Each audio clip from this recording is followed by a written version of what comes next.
देखिए सबसे पहले आपको इनकी नंबरिंग करनी पड़ेगी starting from left to right. Numbering is compulsory, अगर नहीं करी है so do it right now. But ये ध्यान रखना numbering should be left to right. ऐसा नहीं कि एक्टिविटी ए के लिए 1 2, बी के लिए 1 3 और सी के लिए 1 4 ही करना है हमें. नंबर हमेशा नोड वाइज हम देंगे 1 2 3 4 like this. They should flow from left to right irrespective of कौन सी एक्टिविटी कहाँ पर आई है. छोटा नंबर लेफ्ट साइड आएगा, बड़ा नंबर राइट साइड आएगा. सो मे बी आप लोगों ने जिस तरह से डायग्राम बनाया हो नंबरिंग थोड़ी सी अलग हो.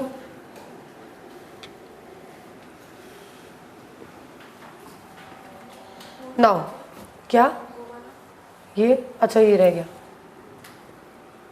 4 5 7 8 एंड 9. फर्स्ट वाले इवेंट का E value will be 0, L value भी 0 आता है तो हम डाल भी सकते हैं. वैसे तो बैकवर्ड में कैलकुलेट हमें करना पड़ेगा बट हमें पता है कि वो हमेशा 0 ही आता है. इसका कितना आएगा? अच्छा पहले ये फाइंड करना पड़ेगा उसके लिए. It's going like this. So this will be 4. इसका it will be 4. 0 + 3 and 4 + 0 whichever is higher. ये हो जाएगा 4. So dummy can change the E and L values. We cannot ignore them. Then next is this one. 4 + 1 5. 5 + 0 and 4 + 4. So 8 will be. Then this one 6th. So this is again merge event. 4 + 3 7 and 2 7. Then 4 + 5 9. 8 + 2 10 and 7 + 0 7. So it will be 10.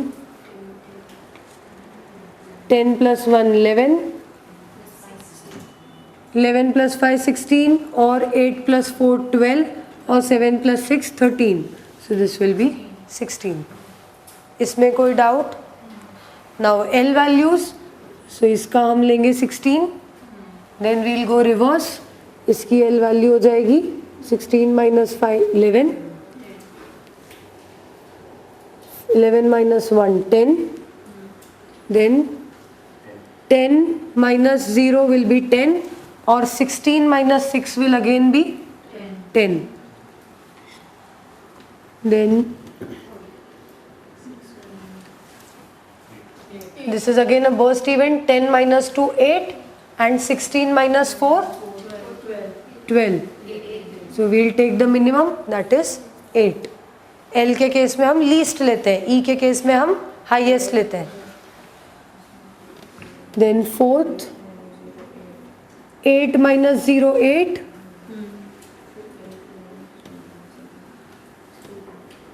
Third 10 - 5 5. Then second 8 - 4 will be 4. 8 - 1 7 and 7 - 3 4. So this will be 4. Then this one 5 - 3 2, 4 - 4 0 and 10 - 2 8. So least is 0. कोई doubt? L values में सबको clear है? Okay. Now what we have to find out, the second point is determine the critical path and duration of the project. अब हमें critical path define करना है. Critical path कौन सा होगा?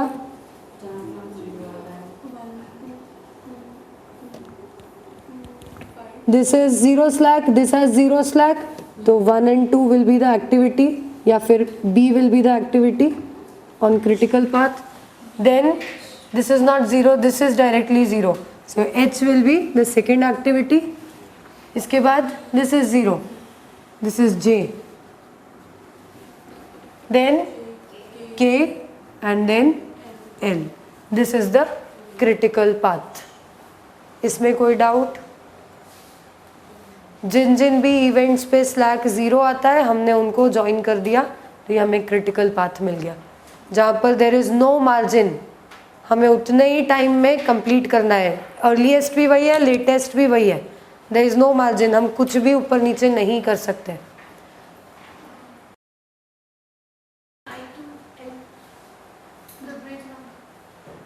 You can join I2.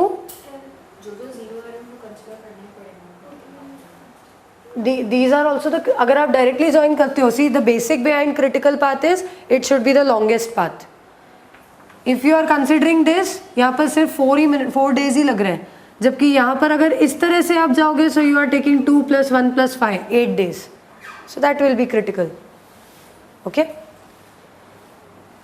then project duration,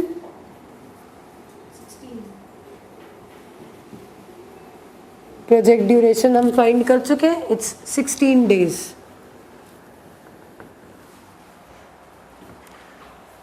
ये हो गया हमारा सेकेंड पार्ट। थर्ड पार्ट में now we have to find all the 3 types of loads, total, free and independent. So we will make the table.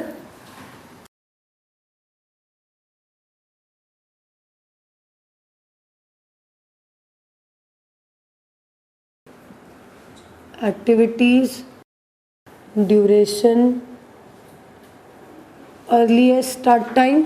Earliest start time हमें मिलता है as E value of head event, sorry tail event. ये सब का basic हम पिछले week देख चुके हैं। Why are we taking the tail event का E value as EST, all that we have already seen. EFT is earliest start time plus duration. Then we have LST and LFT. LFT is L of head event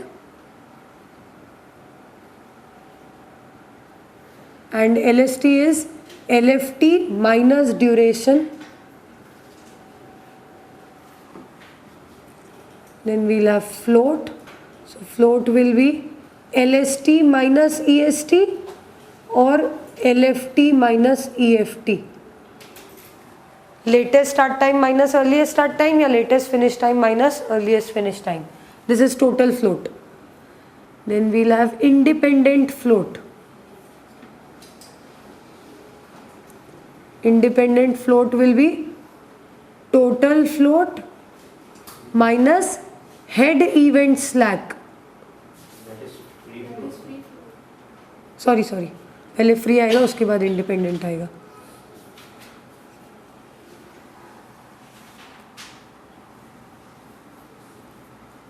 Independent float will be free float minus tail event slack.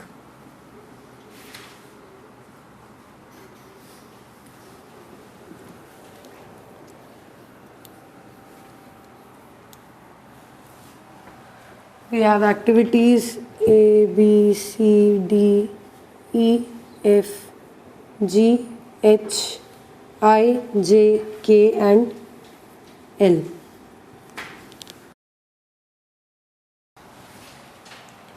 Then durations are given 3, 4, 2, 5, 1, 3, 6, 4, 4, 2, 1, 5। Earliest start time, जब कितना भी जल्दी करके हमारी activity उस point पे start होनी ही है, जल्दी से जल्दी भी उस पॉइंट से पहले हम स्टार्ट नहीं कर सकते। तो जब तक हम, अगर हम एक्टिविटी ए की बात करें, तो जब तक ये इवेंट पे हम नहीं पहुंचते हम स्टार्ट नहीं कर सकते। और ये इवेंट जल्दी से जल्दी कब आएगा? At this E. So always EST will be given as tail event की ई वैल्यू। ये जो इवेंट है जहाँ से हमें एक्टिविटी स्टार्ट करनी है वो जल्दी से जल्दी इस ई वैल्यू पे ही रीच आउट हो सकता है, तो हम इसी से ही उस एक्टिविटी को स्टार्ट कर सकते हैं, इससे पहले एक्टिविटी स्टार्ट नहीं हो सकती। So this will, the tail event का E value will give us the EST। So for activity A EST will be 0, activity B का भी 0 और एक्टिविटी C का भी 0। इन तीनों को हम 0 पॉइंट से स्टार्ट कर सकते हैं। Finish time will B this EST plus duration, so 3, 4 and 2। Then activity D, activity D जल्दी से जल्दी कब स्टार्ट हो सकती है? तो जब तक इवेंट 3 हम नहीं रीच आउट कर लेते तब तक ये एक्टिविटी स्टार्ट नहीं होगी। और इवेंट 3 का जल्दी से जल्दी पहुंचने का टाइम कौन सा है? ई वैल्यू, अर्लीस्ट टाइम 4। तो हम कितना भी जल्दी करें 4 के पहले हम इवेंट 3 पर नहीं पहुंच सकते, और जब तक इस इवेंट पे नहीं पहुंचेंगे ये एक्टिविटी स्टार्ट नहीं होगी। सो for activity D the earliest start time will be 4। हम 4 डेज पे इसे स्टार्ट करेंगे। सिमिलरली फॉर ई के लिए अगेन 4, एफ के लिए भी 4, जी के लिए 7, एच 4, आई 8, जे अगेन 8, के 10 and L 11. Then EFT we'll find by adding durations to this. So 9, 5, 7, 13, 8, 12, 10, 11 and 16. Okay. Now we'll come backward. अब हम पीछे की तरफ जाएंगे। पहले हम फाइंड करेंगे LFTs, लेटेस्ट फिनिश टाइम। कितना हमें फिनिश करने के लिए टाइम अलाउड है। LST is given by L of head event. अगर हम सबसे पहली एक्टिविटी देखें दैट इज A, तो एक्टिविटी A का फिनिश हो जाना चाहिए बाय दिस। जब हम इवेंट 3 पर आएंगे तभी एक्टिविटी फिनिश होगी, या ये एक्टिविटी जब फिनिश होगी तब हम इवेंट 3 पर आएंगे। और बोला है इवेंट 3 का लेटेस्ट अलाउेबल टाइम इज 5। आप 5 से ज़्यादा इस इवेंट को डिले नहीं कर सकते। इसका मतलब हम बोल सकते हैं हमारी एक्टिविटी A 5 डेज में फिनिश हो जानी चाहिए। आप कितना भी डिले कर लो 5 से ज़्यादा डिले नहीं होना चाहिए। तो लेट से लेट भी by 5 days it should get finished. So the latest finish time will be 5 days. Head event की L वैल्यू से हमें लेटेस्ट फिनिश टाइम मिलता है। So for A it will be 5, for B 4, 10, 10, 8, 10, check करते जाना 16, 8, 16, 10, 11, 16। देख लो सारे सही है। कहीं पर भी अगर डाउट है तो पूछ लो अभी। पूरी रामायण खत्म होने के बाद नहीं पूछना।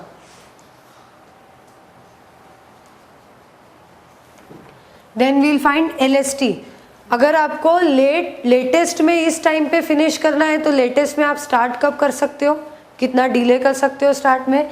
सो दिस माइनस ड्यूरेशन, आपको 3 मिनट लगेंगे ये एक्टिविटी करने में। 5 डेज तक अगर आपको फिनिश करना है तो you can start after 2 days. 2 दिन बाद स्टार्ट करो तो 5 डेज में फिनिश हो जाएगा। So this minus duration will give us the LSTs।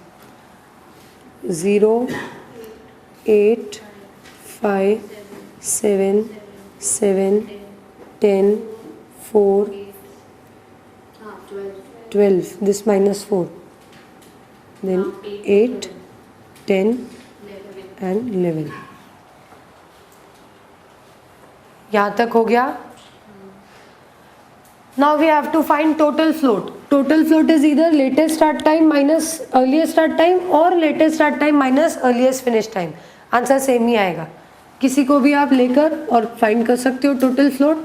So if we go with the start times 2 minus 0 0 0 sorry 2 minus 0 is 2, 0 minus 0 0, 8 minus 0 8, 1 3 3 3 0 4 0 0 0। जिन भी activities का total float 0 आता है वो सारी क्रिटिकल एक्टिविटीज़ होती हैं। So you can check also. B क्या हुआ? डी का जो है 10 minus 9 is 1, नहीं यहाँ पे LST में 5 minus 4। मतलब कौन सा फाइंड करने को बोल रहे हैं? LST is LFT minus duration, right? या सो 10 minus duration 5। So you can check the critical activities are B, H, J, K and L। यही हमारी critical activities हमने define करी हैं। जहाँ पर कोई मार्जिन नहीं होता उनका शेड्यूल के हिसाब से प्रोजेक्ट की ड्यूरेशन डिफाइन हो रही है। अगर आपने इन एक्टिविटीज़ में डिले किया, float is nothing but margin, कितना मार्जिन है आपके पास किसी भी एक्टिविटी को डिले करने का। When we have zero float तो इन एक्टिविटीज़ में कोई मार्जिन नहीं है। अगर आपने इधर एक भी दिन का डिले किया आपका पूरा प्रोजेक्ट एक दिन से स्ट्रेच हो जाएगा। जबकि कुछ activities like all these other activities अगर आप इनको इतने दिन से डिले भी करोगे तो भी आपके प्रोजेक्ट को ओवरऑल कोई फर्क नहीं पड़ेगा। Okay, then free float. Free float कैसे आएगा? Total float minus head event का स्लैक। हेड इवेंट मतलब जहां पर एरो एंड हो रहा है, जहां ये एरो वाला पॉइंट आ रहा है, that is the head event. Slack is the difference between L and E value of events. So जहां जहां पर जीरो है हमारा फ्लोट वो जीरो ही रहेगा, it will never go to negative. ये तो जीरो ही रहेगा, ये जीरो, ये जीरो, ये zero, zero, zero. For all the others we will find out. A का टोटल फ्लोट इज 2, इसका हेड इवेंट इज 3 और हेड इवेंट के बीच में स्लैक इज 1, तो इसका free float will B 2 minus 1 that is 1। Clear है? नहीं, free float is nothing but this total float minus जो हेड इवेंट है। हेड इवेंट मतलब क्या? जो भी एक्टिविटी आपकी, उस एक्टिविटी का एरो कहाँ पर आ रहा है। दिस इज, ये अगर एक्टिविटी ए है तो ये इसका हेड है और ये इसका टेल है। किसी भी एक्टिविटी में जब जहाँ एरो होता है उसको हम हेड बोलते हैं और दूसरे वाले एंड को हम टेल बोलते हैं। तो ये हेड जहाँ पर आ रहा है इसको हम हेड इवेंट बोलेंगे फॉर दिस एक्टिविटी, और ये वाला जहाँ पर टेल आ रहा है ये टेल इवेंट हो जाएगा। So free float is given as total float minus head event slack. Slack का मतलब इवेंट की एल और ई वैल्यूज के बीच का difference, L minus E. So total float of activity A is 2, वो हमने उधर फाइंड किया। This is the total float 2। इसमें से अब हमें लेस करना है हेड इवेंट का स्लैक। तो हेड इवेंट कितना है? हेड इवेंट है 3, इसका स्लैक कितना? 5 minus 4 1। Okay, next is activity C. Activity C का टोटल फ्लोट इज 8, इसका हेड इवेंट है सी का गया, सी का head event is 6। This is the head event. Head event का स्लैक इज 3, एल और ई वैल्यू का difference is 3, so 8 minus 3 that is 5 will be the free float. समझ में आया? नेक्स्ट, डी का टोटल फ्लोट इज 1, इसका हेड इवेंट इज 7 और 7 का अगर आप स्लैक देखोगे तो it is 0, so this will be 1। Then E का फ्लोट इज 3 माइनस ई का हेड इवेंट इज 4 और 4 का स्लैक इज अगेन 3, 0।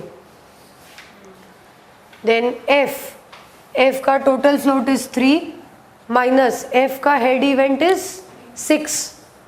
6 का slack is again 3, 0। Then G total float is 3 minus G का हेड इवेंट इज 9 पे slack is 0, this will be 3। I का total float is 4 minus I का head event is again 9 and 9 पे the slack is 0, so this will be 4। जिनका 0 था उनका 0 ही रहेगा, it can not go negative, भले ही हमारे इसके हेड इवेंट में कोई स्लैक भी आए। वैसे तो आएगा ही नहीं क्योंकि क्रिटिकल एक्टिविटीज़ है। क्रिटिकल एक्टिविटीज़ मतलब वो जिनके स्टार्टिंग और एंडिंग दोनों इवेंट्स का स्लैक 0 हो, वही हमारी क्रिटिकल एक्टिविटीज़ होती हैं। Then independent float. Independent float मतलब ये जो फ्री फ्लोट आया है इसमें से हम डिडक्ट करेंगे टेल इवेंट का स्लैक, जहाँ से एक्टिविटी स्टार्ट हो रही है उसका slack. So for A free float is 1 और A is starting at event 1, this is the tail event. Tail event का slack is 0, so 1 minus 0, independent float will be 1 only. Again जिनका 0 है वो 0 ही रहेगा, जो एक बार 0 आ चुका नेगेटिव में नहीं जाएगा, it will remain as 0 only. Then C का फ्री फ्लोट इज 5, सी का अगर हम हेड इवेंट देखें तो सॉरी टेल इवेंट इज 1 और उसका स्लैक है 0, so it will remain 5 only. Then D का free float was 1 and D का टेल इवेंट इज 3, जहां से डी इनिशिएट हो रहा है 3 का slack is 1, so this will become 0.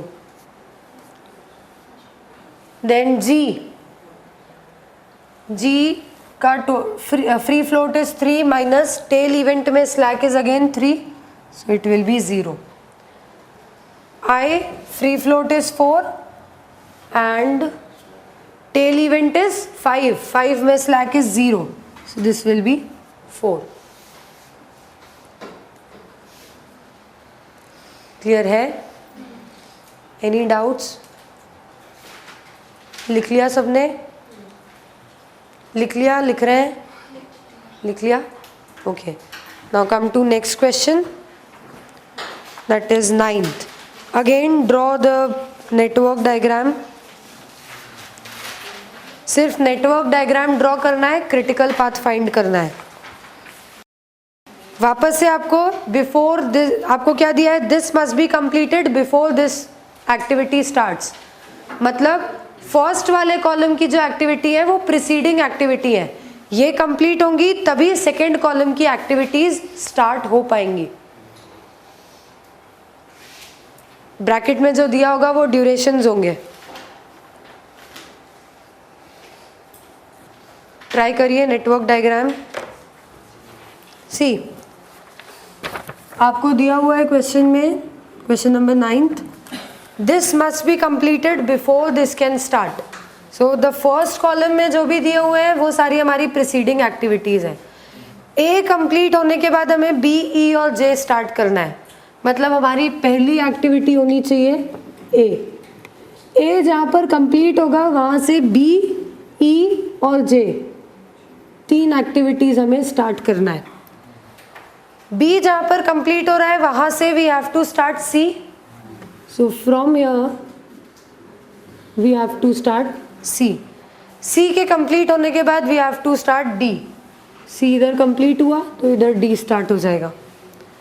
Then it's given D और ई के कंप्लीट होने के बाद एफ, जी और के स्टार्ट करना है. और के के लिए नीचे अलग से भी दिया हुआ है कि जे भी कंप्लीट हो जाना चाहिए. मतलब जे, डी और ई ये तीनों कंप्लीट होने के बाद हमें के स्टार्ट करना है. So for the time being के को छोड़ते हैं, एफ और जी को देखते हैं. एफ और जी हमें स्टार्ट करना है केवल डी और ई के कंप्लीशन पे, activity D and activity A. Now you do not need to end this over here और फिर यहाँ से एक डमी बनाओ, उसकी ज़रूरत नहीं है. There should be some purpose of that dummy.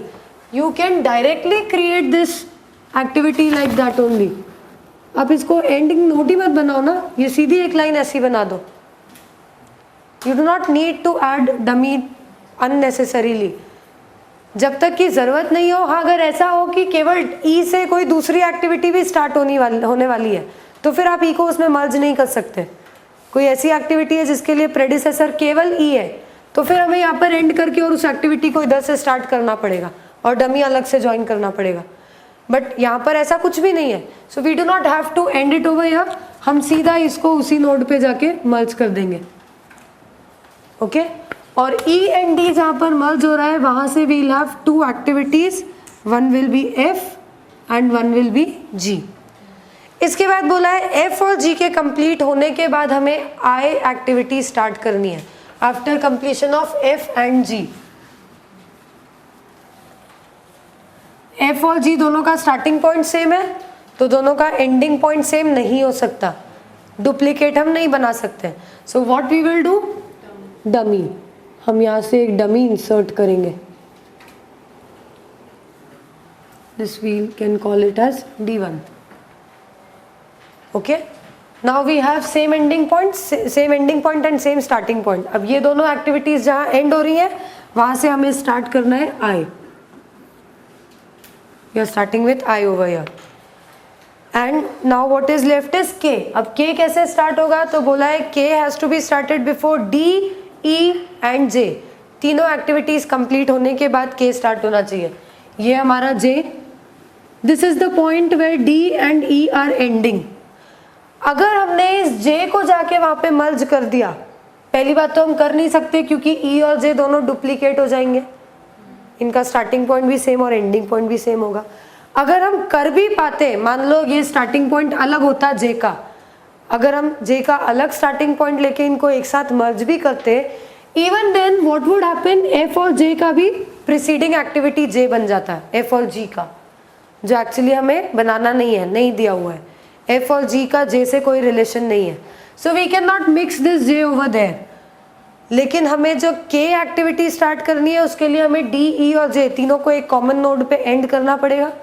कैसे करेंगे, तो हम इसको इधर ले आएंगे, जे ऊपर नहीं जा सकता, so we will bring D and E over here, the second dummy.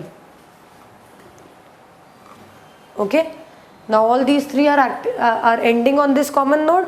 यहाँ से we can start with our activity K और आई किसी की भी प्रीसीडिंग एक्टिविटीज नहीं है, लास्ट एक्टिविटीज है ये, तो इन दोनों को हम एक आखिरी नोड पे फिनिश कर देंगे। आया समझ में? कोई डाउट? किसी को भी कोई doubt? Then you can number them 1 2 3 4 5 6 7 8 and 9। 9 nodes हमारे टोटल बनेंगे। What we have to do is to find the critical path, सिर्फ इतना ही पूछा है, नेटवर्क बनाओ, क्रिटिकल पाथ फाइंड करो। ड्यूरेशंस हमें दिए हुए हैं जो ब्रैकेट में दिए हैं, ए का ड्यूरेशन 14, बी का 28, सी का 20, D is 14, E is 42, F is 14, G 24, H कहीं नहीं है ना, I 30, J 60 and K is again 30। Find the critical path. We have what all paths, हमारे पास है A B C D F I, दूसरा पाथ है A B C D G D1 I, A B C D D2 K, ये हो गया A B वाला path. Now the next A E F I, A E G D1 I, A E D2 K, then ए जे के। ये सारे path से हमारे पास, इन सब पाथ का ड्यूरेशन फाइंड कर लो, जिसका ड्यूरेशन मैक्सिमम हो वो हमारा हो जाएगा क्रिटिकल पाथ। कौन सा वाला? सेकेंड वाला।